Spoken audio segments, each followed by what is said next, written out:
so you don't look so convinced about the title. And so. Two times problem looks inevitable in a short time. Maybe you're right. I mean, that's something we should think about. So let me first of all say the most important thing. So this is joint with Antonello Scardicchio and Salvatore Stuvard, and King and Stuvard. So it's based on two papers. One that is on the archive, the first one, and the other that it's in my laptop. But hopefully we'll soon see the light of day. So Scardicchio is a physicist at ICTP, the International Center for Theoretical Physics in Trieste. Stuvard was a student of Camille and now is a postdoc in Austin. And Darren King is a PhD student in Austin. And so the starting point of these two papers is the problem of modeling subfields with solving for minimal surfaces. So there is something that we often do, right? So we take a boundary curve gamma, and then we look for all the surfaces with zero mean curvature spanning over gamma. And this is our model for subfields, as a matter of fact. And as a model for subfields, it has a few problems. The first one, which is well known, but it's interesting nevertheless, is the problem of stability versus instability, right? So, so problem one that we are all very familiar with is stability versus instability. And actually, when you solve this equation, you will have non-uniqueness, right? And some of the solutions will typically be unstable. And we have been told that when we have an unstable solution, we shouldn't expect to observe it physically. And actually, you can do the experiment. So let me tell you, it's a nice picture, so let's take it as a warm-up, okay? And you can really do the experiment and observe that unstable minimal surfaces are not something you should really expect to see. So the experiment goes like this. So you take two circles. So the situation you have in mind to test the thing is, of course, taking two circles. And this will give us 3 smooth minimal surfaces. So the two disks, then, OK, maybe I should put some notation here. So R will be the radius of my circles. H will be the height. And let's say that here we put H over R. And up here we put area over, I guess, R squared. So the 3 classical minimal surfaces that you can build around this thing, at least when H over R is less than 1.3 approximately, are so the pair of disks and the 2 catenoids. And the third one is the unstable one, right? So while the first one is stable. And if you draw the energy of this thing, you get here the energy of the disks, which is just the same for every H over R. And then you have the energy of the catenoid, of the stable catenoid, that goes something like that. So they emit approximately at 1.05. And then there is the energy of the unstable one that goes up here. And then beyond 1.3, you just have the double disk. So these 2 minimal surfaces just stop to exist. So if you want, I could continue this line, but I cannot continue the other 2. So, and you can really do this as an experiment. So if you take 2 wire frames and you kind of move them laterally with some machine to move it kind of slowly and steadily and in line, you really see first the stable catenoid. And the more you move it, okay, so you are here in the energy landscape, And actually, when you cross these, I mean, of course, the catenoid is not that the catenoid melts, that there is the disk and it should jump there, you know? It's just continue being a catenoid until you come close to this critical radius. And these two things really look the same. And then you have a very fast transition where the next pinches, disappears, and you jump to the disks. So that's what you see if you try to do it. But somehow you never observe this one. In a sense, you observe it only for a few seconds where actually you can tell it apart from the stable one, if you want. Seconds, it's even too much, I mean, for a few moments. So this is the first problem of around using the minimal surface equation. The second problem is actually much less fancy than this one. I mean, this is a nice picture, but so the second problem is just this. If you work with lambda gamma for lambda much larger than 1, then you will just see lambda m as your solution to the minimal surfaces problem. So if I take a circular wire and I construct a soap film, I see, say, circular, you will see something that is extremely flat. But as far as that equation goes, if you do the same experiment with a circular wire of 3 kilometers of diameter, you will still see a perfectly flat soap film, okay? Which is, of course, a bit strange. So the problem is that this thing completely lacks of a length scale. So there is nothing telling us that soap films have a thickness and there's a sort of physical reality, so you cannot just build them like that, okay? So so the first question I would like to understand is, what is the equation that should replace Hm equals 0 if you want to think about soap films as objects with a volume, with a thickness? And to do that, you actually go back to the argument of Laplace with pressures. So the argument used by Laplace to derive Hm equal to 0, and you run it again, assuming the thickness, and you check what it says, okay? And indeed, you get a different equation. So you will see, so let me explain the setup. So let's make the ansatz that, I mean, that is justified by everyday experience, right? That a soap film, at least locally, will be described by a sort of mid-surface, okay? So some sort of mid-surface of a film. So in which sense it is a mid-surface? In the sense that, so given a point on this mid-surface, x, I will look for x minus alpha nu and x plus alpha nu. For some positive function alpha, with the property that 2 alpha is the thickness of the film above the point x, okay? And so the film is here this solid object in between the two faces, okay? So nu, it's a choice, of course, of an outer unit normal to, well, this is another point x with respect to this one, but so it's a normal to m, and alpha is this positive function. So the way you derive that Hm is equal to 0 is by applying, so you take a small neighborhood of the point x, and you apply the tangential divergence theorem, right?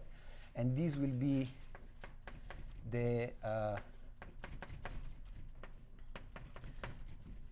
vector mean curvature. So if I have a little patch of a surface around the point x, surface tension comes from this conormal, the pull of the conormal to the surface, right? Of course, if I want to write this as a surface, I have to introduce the surface tension.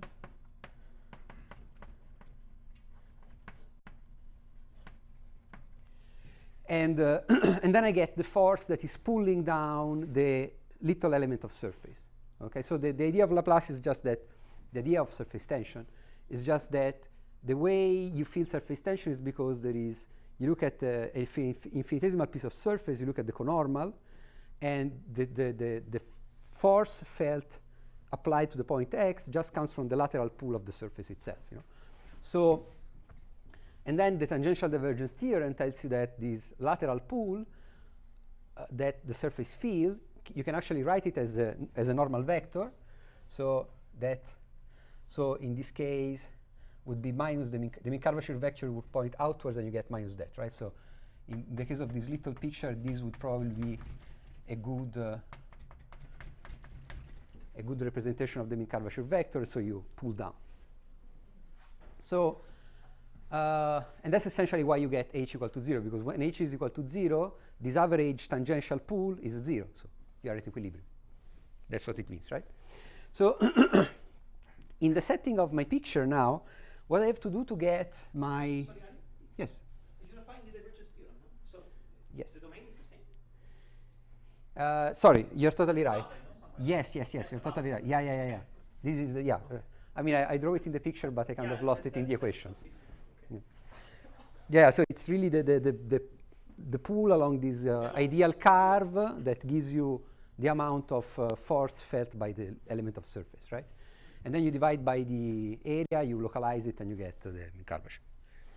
So if you want, this is a physical definition of what the mean curvature vector is. So it's really interesting, I think.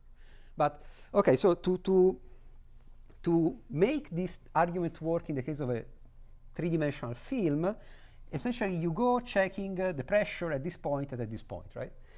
And so at the first point, you have that the pressure at the point x plus alpha nu up here. So there will be this atmospheric pressure. So this is just a constant, depends on where this film lies. And then there will be the surface tension pressure that I can write as a sigma, the scalar mean curvature of this surface m alpha plus, and it's the scalar mean curvature with respect to this normal, right? So for example, if the surface is like this, so the vectorial mean curvature will be pointing upwards. I'm using this vector, I take the scalar product, right? And if the surface is like this, I will get this kind of pull from that equation. So if h is positive, this is pulling in the same direction as p0. So that's why they have the same sign. And I get, of course, I get exactly the same equation at the bottom, provided, again, these scalar mean curvatures are defined with respect to the exterior of the film. Okay, so so the scalar mean curvatures are with respect to the exterior of the film. So that they pull the same direction as the atmospheric pressure. And then, if you want to take into account gravity, you can do that, of course. So gravity will tell you, will give you a way to express the differential of pressure between these 2 points in terms of the hydrostatic pressure. So if I call E3, or just E, a vector, the direction of gravity, here I will get something like the density of the fluid, the acceleration of gravity. Then I have x plus alpha nu minus x minus alpha nu, so the position of the points, scalar E3. So if I do the algebra, what I get here is rho g 2 alpha, because the x is cancelled, as it should, and then there is the vertical component of the normal of the surface at the point. So these are the equations. You don't get anything more. P0 is a sort of Lagrange multiplier, and that's it. But let me show you what these equations say when you apply them to the mid-surface. So they tell you, actually they tell you that if you see the soap film as an object with a thickness, even in the absence of gravity, the mid-surface will have a mean curvature equal to order of alpha square. So it's the effect itself that you have a thickness that gives you the possibility of mean curvature. It's not that it must be positive, but it can be positive. And it will be unless you are in the flat case. So how to see that? So one way to see this is say, okay, I got rho g 2 alpha nu 3. Okay, this is my difference of pressures. And here I put sigma, and then let me plug in my 2 equations. When I do the difference, P0 cancels out, and I get these h of m alpha minus h at m alpha plus computed at this point. think I'm doing this right, yes. So, okay, let me now assume, just for the sake of doing a clean computation, that around my point x, the gradient of this function alpha is 0. It's very small, okay? So which means that I can compute these curvatures by as if I just get parallel surfaces. So if I do that, okay, this one here will look something like the sum of the principal curvatures of M. And here I will have 1 minus alpha kappa I. So imagine that M, I mean, just to get the signs right, imagine that M is like that. This is the direction of the normal, right? Then the direction of M alpha minus at this point, the scalar curvature with respect to this direction will be larger because I'm pointing inwards, right? So I have to divide by a smaller number. But also remember that when I measure M alpha minus, I was working with respect to the exterior normal to the surface, right? To get the signs right. So it will be this thing with a minus in front. And I have minus, this minus up here, this guy, and this is the sum. This is easier. It's just this.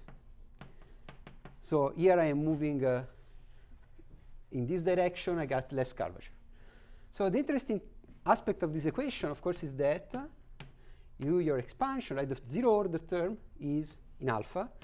Is minus 2 h of m. The first order in alpha cancels out because you get from this guy here, you get plus alpha second fundamental form square. But then from this guy, you get exactly the opposite thing. And then you're left with alpha squared times a mixture of cubic terms in the curvatures. So long story short, so those are the equations. This is the consequence of the equations. So, but the consequence of the equations in the small gradient regime tells you that h of m will be equal to minus kappa alpha nu 3 plus order of alpha square, where kappa is the, sorry, kappa square. Kappa is the square root of rho g over sigma. So the reason why I'm writing this number like that is because this is the capillarity length. So this is the physical constant that you want to know when you work with an actual soap film. Okay, it's the number that essentially encodes how the film behaves, how your solution behaves with respect to gravity. So this is something that is measured, and you can find tables for it depending on the fluid you're working with. So you got this equation for the mid-surface. And okay, one thing that is funny, right, is that if there is no gravity, okay, you still get that the mid-surface will be order of alpha squared times some cubic function, ki, kj, kl, of the mid-surface, okay? Which is an interesting property of this model, okay? So unless you have really something flat that you can use as your model surface, like when you have a disk like that, you expect the mean curvature essentially to never be exactly 0, okay? Now, when you look at this equation, I think, at least for me, the first question is, how much is this effect real, important, you know? And especially if you think about the absence of gravity, right? So the question is, when are you going to see the effect of gravity versus the effect of this term? Because that means there are also the cubic terms in the curvature multiplying this. Not clear at all, depending on the surface we are actually observing, who wins necessarily, right? So I think it's an interesting problem. And just to give you an idea that these things are not completely out of the physical experience, I will mention a paper written by a group of physicists that appeared on so this is a group in the École Polytechnique in Paris. And they've done something, I guess this guy had a lot of fun doing this paper, because what they did was giants of bubbles. So, but giants really means meters, bubbles with diameters of 1 meter or so.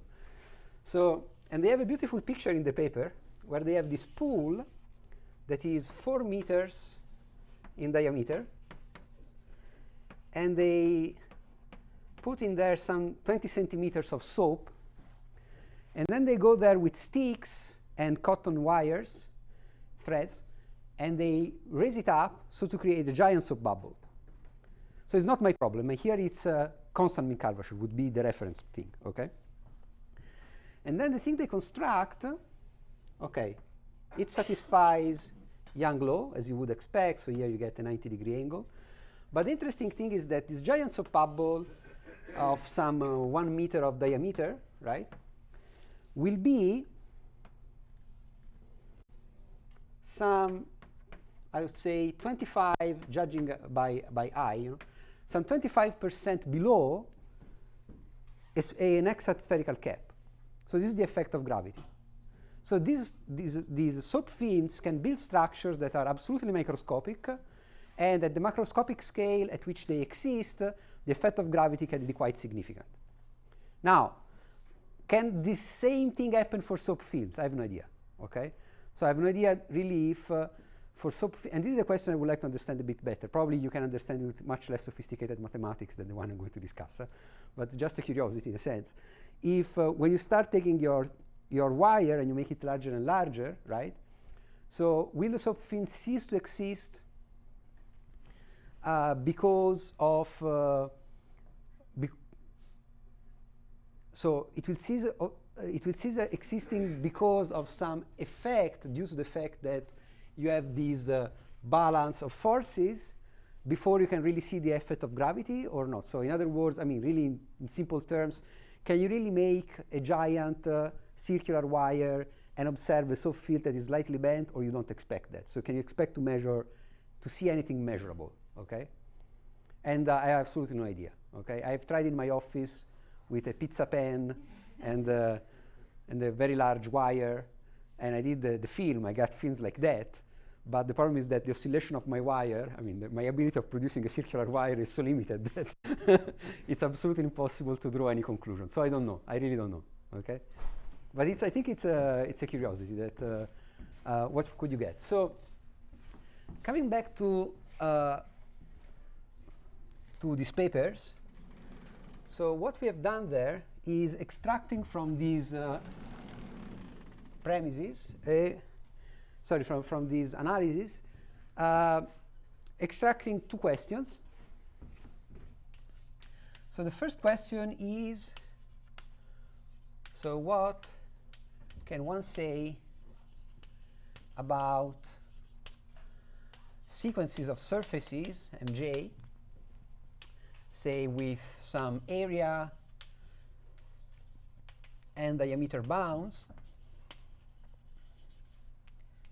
such that the mean curvatures are going to 0 and the boundaries are converging to some given boundary. And here, as I will show you, I mean, really what you get depends on the sense at which you impose the convergence. Okay, if you really impose very weak notions of convergence to 0 for the mean curvature, you can see very strange things. If you get, say, L1 convergence of the mean curvature, which is still quite weak, you get very reasonable theorems. So, and then question 2. So I'm not saying that these are the best questions you can do. I mean, these are just two questions that came to my mind. So, what is a variational principle? Well, if you want, the variational principle behind these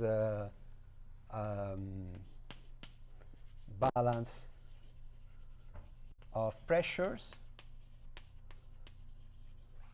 and what is its mathematics.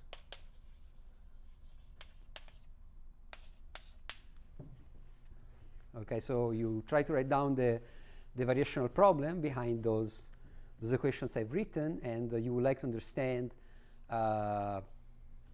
what happens when you try to prove the existence of minimizers, their regularity, their structure, and so on. Okay, so actually, let me think. Maybe I want to, since the title of the talk is much more related to question 2 than to question 1, I will start with telling you a bit about question 2. Okay, so what is the way we formulated the balance of pressure I wrote up there as a variational problem, and what are the results? So, so the moment I have decided that my soap film is a three-dimensional object, is not that from the physical viewpoint, is not that I have 5 models to choose between. So I just have one model. This is the capillarity model, okay? So essentially you are minimizing the perimeter of a set with a volume constraint. So that's the, so then instead of the perimeter, if I want to be more accurate, I can use the Allen-Kahn energy rather than the perimeter. But I mean, it's at the level of what we don't know about this problem, it's okay to start with the perimeter and then worry about an Allen-Kahn version later, okay? So the model would be this. So what is, for me, capillarity? So typically, so I would introduce capillarity by saying that you are given a container and you are studying some droplet E sitting in your container, and the way you are going to find the position of the global minimizer, the energetically best position of your droplet, is by minimizing what, so I don't come from Pisa, but I have been around those people enough to love perimeters. So here this perimeter of E with respect to omega, what it is just the n-dimensional measure of the part of the boundary of E that lies inside of the container omega. So it would just be, okay, maybe let me draw a bigger droplet, okay? So the picture is easier to see. So if this is my droplet, the energy is just this interface, okay? So actually, the capillarity model also has an additional term that gives you the perimeter of your droplet inside the boundary of the container. So it also gives you this perimeter weighted by a factor beta between -1 and 1. That is the capillarity constant, okay? And it's this number beta that gives you the contact angle between the droplet and the container. So this is a whole subject. But let's say that for the purposes of a first understanding of what happens here, you just set beta equal to 0. You don't care about an addition coefficient with the boundaries of your container. So this is the capillarity model. Here I put volume of E equal to epsilon, where epsilon is not necessarily small, but it's small, especially if you have in mind liquid droplets, because when you have liquid droplets, you expect to be in a situation where somehow the surface tension is dominant. Over what? Over potential energy terms that I didn't put there, right? So here there should be plus the effect of gravity, if you want to include gravity, plus the integral over E of the x3 times rho g. But I'm skipping also that, I'm scrapping that out of the model too, okay? So I'm missing something. So you're optimizing over all possible sets anyway. Yeah, sorry. Over all possible sets, yeah, I mean, I'm so used to capillarity that I forget writing. So contained in omega. Yeah. Sorry, I'm so used to think about this thing that I'm probably by now not. So in a capillarity model, so you have, so let me write it again here so that it's easier to see it. So is the maybe n-dimensional area, if we are in Rn plus 1, of the part of the boundary of E lying inside your container omega. So E will be a subset of the container. Its volume will be prescribed, and the container, in my notation, is in Rn plus 1. Okay, so here I have no adhesion coefficient and no gravity or potential forces acting on the thing. Okay, so what is the container I should use when I do soap films? I think it's pretty obvious, the choice. So you have gamma, it's your n-1 dimensional manifold without boundary, right? So it's your curve in R3, and then you call omega delta, this will be the container, is the constant of a delta neighborhood of gamma. So I take my curve, I give it, I mean, since the film will be three-dimensional, also the boundary data must become somehow a real object, okay? So I give some thickness to the boundary curve gamma, just by using a parameter delta. And the container, so that's the interesting thing of this problem. The container will be, so say that this is the delta neighborhood of gamma, and then I'm trying to see my capillarity droplet, my soap film, as a capillarity droplet that is contained in the complement of the wire. And if you do that, it doesn't work. Okay? So if you do that, the infimum of your problem will just be, so assume that, of course, we are assuming in all of these that the volume constraint is much smaller than this delta. Okay? So if something like that. The volume constraint is much smaller than the scale of this. And if you do that, the droplet will just sit somewhere here. So it will just choose the point of highest curvature of your thing. So probably not even here. It will go. I mean, I don't want to mess with the picture anymore, but it will probably decide. The global minimizer will decide to go in the point where it can find maximal curvature with respect to the exterior. And this will be the global. So you won't see any soap film if you do that. Okay. So there is no hope. So you have to impose something else. And the thing we're going to do, the idea that we had, is of course imposing that the boundary of E spans gamma. So you have to somehow you have to require that the boundary of your droplet spans the wire. Well, gamma, or if you want, I delta gamma. And of course, I have to tell you what this means.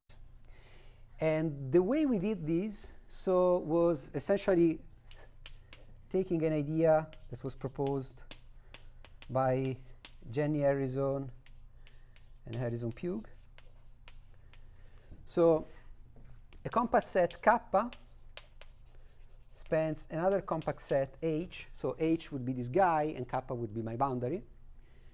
If kappa intersect non-trivially every curve gamma linked to H. So a compact set kappa, like the boundary of my set of finite perimeter, will span a compact set H, like the delta neighborhood of my curve gamma, if kappa intersect everything with link 1 with gamma. So, for example, let me draw here some curve gamma. So this curve gamma you see as link 1 with my boundary data, okay? And I am imposing that the boundary of my set intersect it somewhere.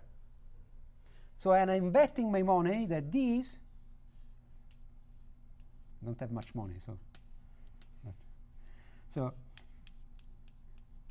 that these will force the droplet to stretch and look like a soap film, but with a volume. Okay? Of course, this is highly debatable. I mean, and you have to check it mathematically, right? But this is the hope. So let me give you just one word of context about this result of Harrison and Pugh. So why did they introduce this notion? And just what is the statement of one theorem they proved.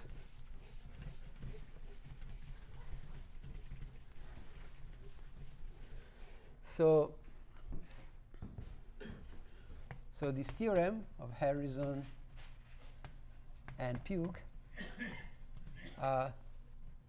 in my context, so I'm not stating you the most general things they have done, I mean, it's too much, but just in my context, would be the following, that if you minimize Hn of kappa for compact sets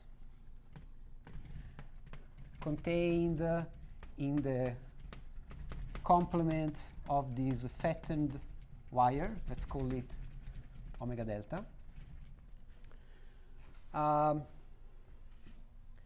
Such that kappa spans I delta gamma, in the sense that kappa has to intersect every link. Then there exists a minimizer, kappa, which is, and here I will use a kind of esoteric terminology, but I will tell you what it means really. So this guy will be what is called an M psi delta minimal set. Okay, this is horrible, right? In the sense of Almgren.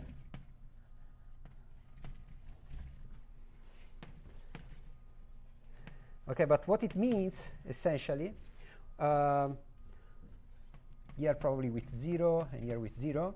So what it means essentially is that our kappa will minimize area with respect to every Lipschitz deformation for every phi that differs from identity, for example, was such that the set where it's not identity is compactly contained in the container. So for example, it has this minimality. It has also some minimality at the boundary, but let's say that the minimality property in the interior is this one. So you can minimize with respect to every Lipschitz deformation. So why this is cool? Because when you start being able of minimizing with respect to Lipschitz deformation, you can start doing a lot of interesting things. For example, you can start saying, well, consider the case where my surface looks like this. If I can use Lipschitz deformation, I can deform this thing into that just by squeezing it in between and decrease the area, right? So yes? What's the parameter M? So indeed, that's the esoteric notation, right? So M stands universally for mass, which is a wrong word for area. So it absolutely makes no sense, okay? But it's just, so, but the point is that half the people here knows what is probably an MC delta minimal set, so I thought it was useful to mention it at least, to give a technical reference to the thing. Maybe half, maybe less, I don't know. I don't really know. No, it's not really a parameter, it's just stands for mass.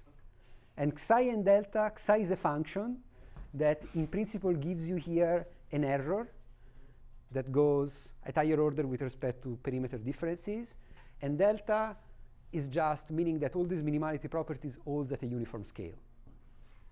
I mean, it's just the usual perturbed minimality notion that we're familiar with. But the cool, really the cool aspect of this thing is that you have this area minimization with respect to every. So why is this nice? Because, for example, yeah. Delta doesn't have anything to do with the other delta. I mean, you're using oh, thank you so much. Yeah, this is okay. So let me do this. Might be confusing. This might be confusing, but so let's do this. So this is just Almgren notation. So we kill it. Okay, we keep the ideas and we forget about the notation. I think that's could be this could be a good approach. So let's call it almost minima. Okay. So why is this theorem so cool? Because Gene Taylor, when n is equal to 2, right? So Gene Taylor has shown in 1976 that such an almost minimal set satisfies. So we'll tell you that K satisfies Plateau's laws. So either you're regular in R3, or you got a singularity of this kind, or you got a regular tetrahedral singularity. So Plateau laws are so it tells you that locally your solution will be analytic outside of a singular set, which is a nice curve. Along this curve, you look like 3 half planes meeting at 120 degrees, and then these curves can meet at points, and around each of these points, you look like a regular tetrahedron. Okay, so this is Gene Taylor's theorem. And so in a sense, I think that this result of Harrison and Pugh, it's really beautiful because it tells you that it gives you somehow something you would like from the physical viewpoint.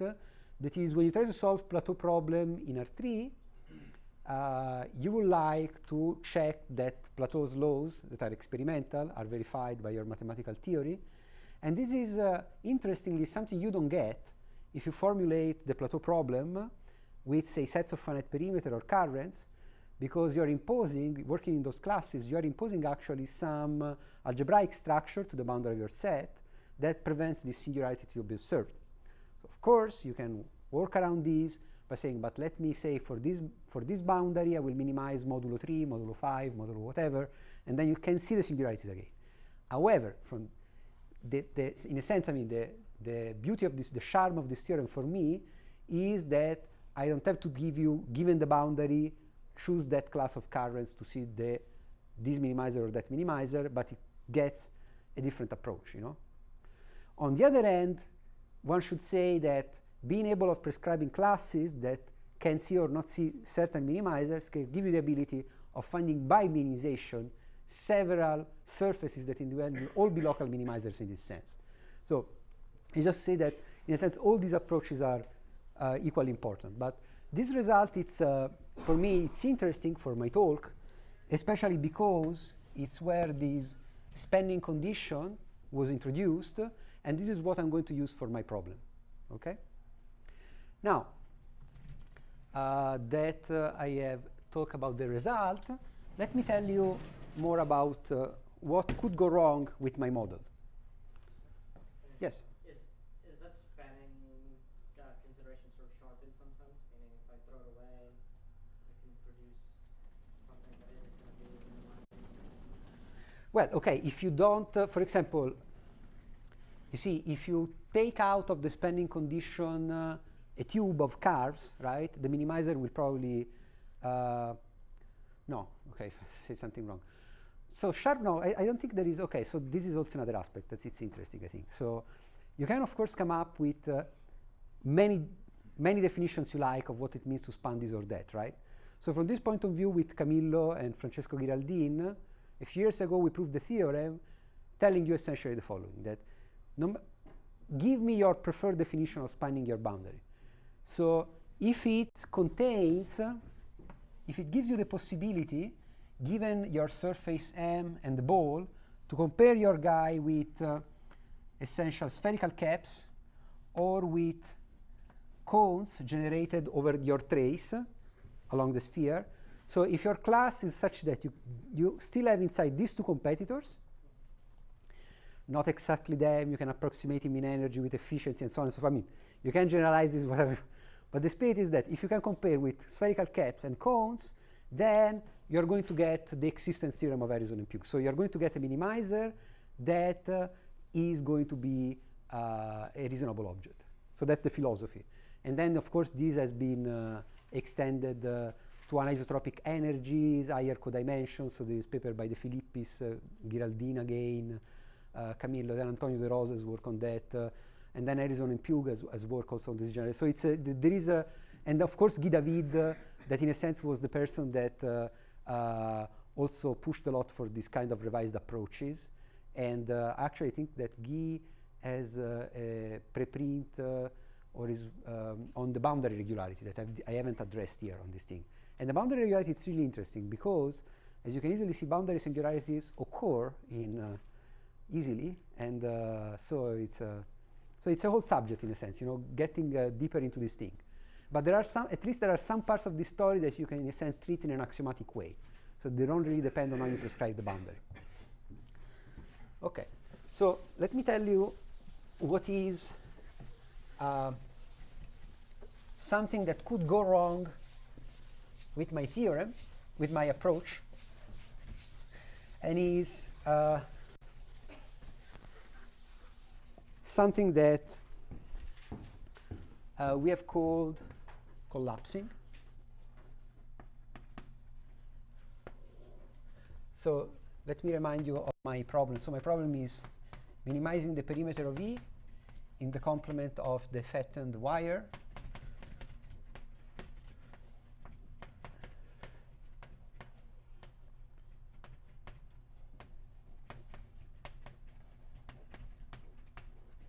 and of course there is the small volume constraint. And okay, for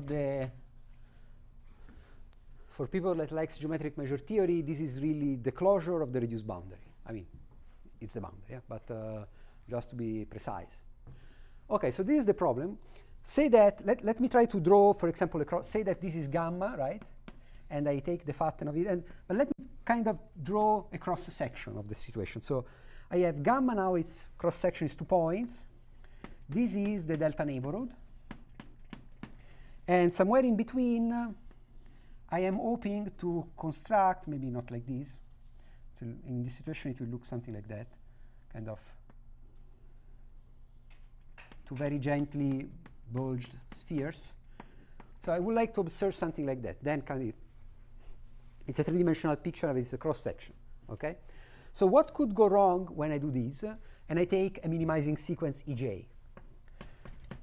So the thing that could easily go wrong for my energy is that there are regions of positive area where somehow the film collapses over a 2-dimensional surface, which will then count with multiplicity 2.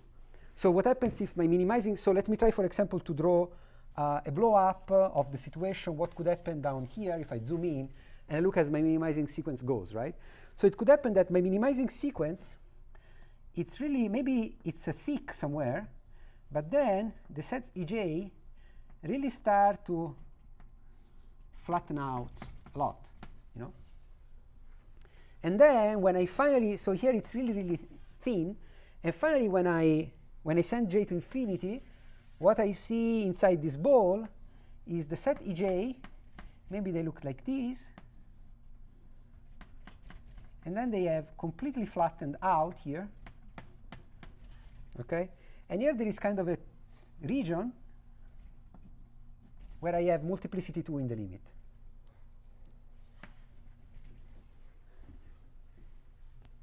And in a sense, you see, if this happens, what does it tell me about my model, you know?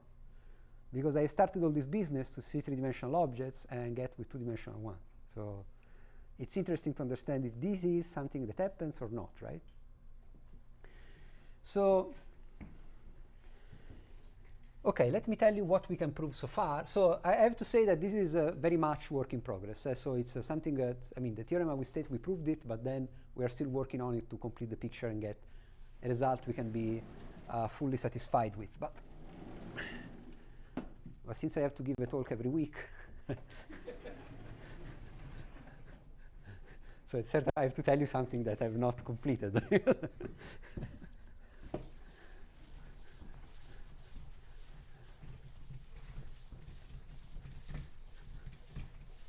Okay, so let me give you the statement of what we can say so far. So, theorem, and this is in this paper in preparation with King and Stewart. So, let EJ be a minimizing sequence for volume epsilon in the above problem. So notice that here gamma doesn't need to be a smooth curve. So gamma could be, for example, could be this.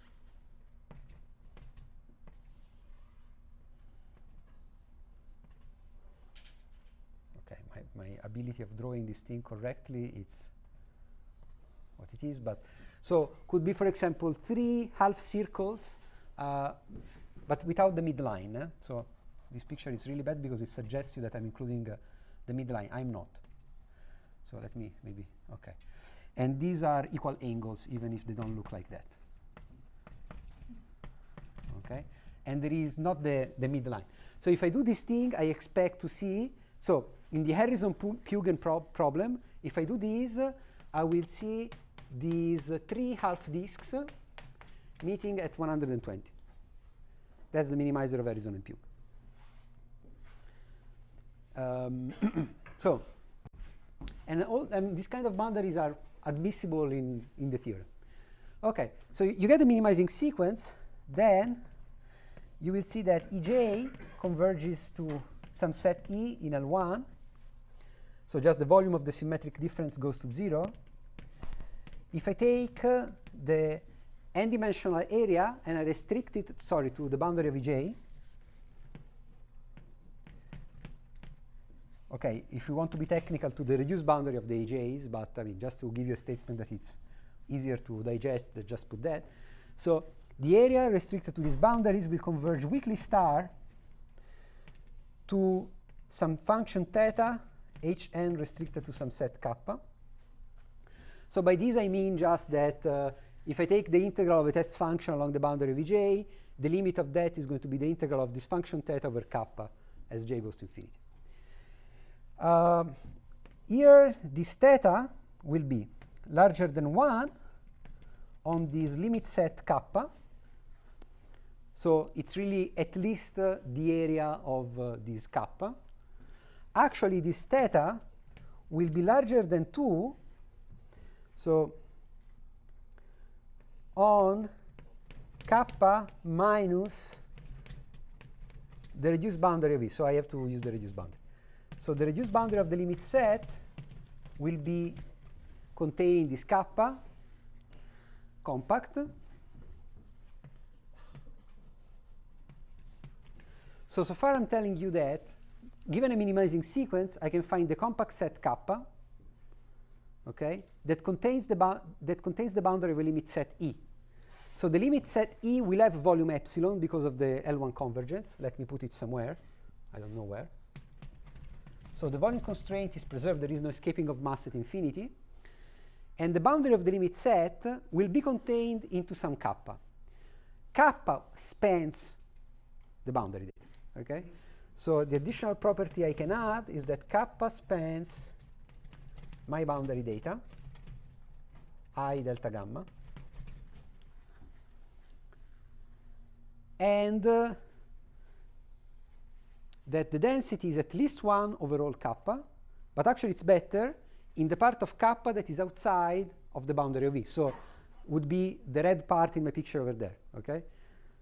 The point is that the boundaries of the J's recall that they have to intersect every link 1 curve gamma. So even if they collapse, somehow in this set theoretic limit, in this Hausdorff limit, they will still give you a compact set kappa that has to intersect every curve with link 1. Okay? So here you see, in this picture, it's like I have made a hole inside my film, but the condition that I have imposed on the boundary of the J's that they span will force this set kappa to fill the hole, and with multiplicity at least 2 in the limit of the Hausdorff measures. Of course, why at least 2? Because I could have strange situations where it's true that we are converging to something like this, but while we do that, right, we are very thin. We take some fun in having multiple things, so having 4, 6, 8, I don't know. Nobody believes that, but in principle it could happen. But you can say more than this. Okay, so this is just the first. It's kind of the if you try to think about it as a gamma convergence theorem, this is just the compactness part. Then you can say a bit more. So, for example, as a consequence of these, the lim as j goes to infinity of the energies. So this is the infimum of the problem, of the original problem. This is larger than the perimeter of E over omega delta plus twice the energy of kappa minus the boundary of E.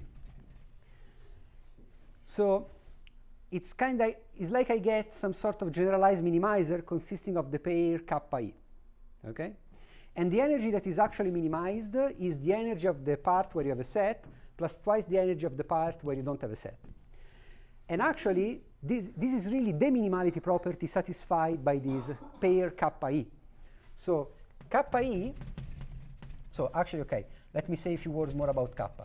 Kappa is Hn rectifiable and is Minkowski regular. So this means simply that if you compute the volume of an eta neighborhood of kappa, this goes like twice eta, the area of kappa plus a little o of eta. So the fact that it's rectifiable tells you that somehow tangentially it has the structure of a surface. Saying that it's Minkowski regular, it tells you that in a sense, in the lowest, weakest metric sense, it acts like an embedded surface because its volume grows like twice the, not an embedded, but it's like really a surface in the space. So it goes like twice 2 eta Hn of kappa. These are just consequences of density estimates anyway, but it's just to give you an idea. So, and the pair kappa eta is actually a minimizer of the energy perimeter, say, of E tilde plus twice Hn of kappa tilde minus E tilde for every pair E tilde kappa tilde, such that kappa tilde spans I delta gamma, E tilde as volume epsilon, and E tilde is contained in the boundary of, the boundary of E tilde is contained in kappa tilde. So actually I can prove a sort of Lin soup inequality. I can approximate every such object with sets Ej so that I get the minimality property. So not only I get something that gives me a reasonable bound on the energy, but it's actually the minimizer of this collapsed energy. Okay? What can I do then? I can start doing first variations. By doing that, I can show, and this is the part where this is a work in progress, because the regularity of this pair is something we are working on. For example, what you can show is that for every test field, so you take any vector field in Rn plus 1, that it's orthogonal to the wire, on the fat wire, so that the flow will be contained inside the complement of the wire. You get that, so there exists a constant lambda, such that, so lambda, first variation of volume applied to the set E, to the minimizing set E, will be equal to the integral of the boundary of E of the tangential divergence of x plus twice the integral over kappa minus the boundary of E of the tangential divergence of x. So this is telling you that kappa has bounded mean curvature as a varifold. So the mean curvature of kappa, so okay, not kappa, tells you that the integer varifold with multiplicity 2 on the collapsed region, multiplicity 1 on the survived region, has a bounded mean curvature which is equal to a constant lambda on the boundary of E and to the constant 0 on kappa minus boundary of E. So in particular, this is telling you that kappa minus boundary of E is a minimal surface, and the boundary of E is a constant mean curvature surface in distributional sense. Okay? Okay, I'm skipping, my time is over, so let me just wrap it up in one sentence. So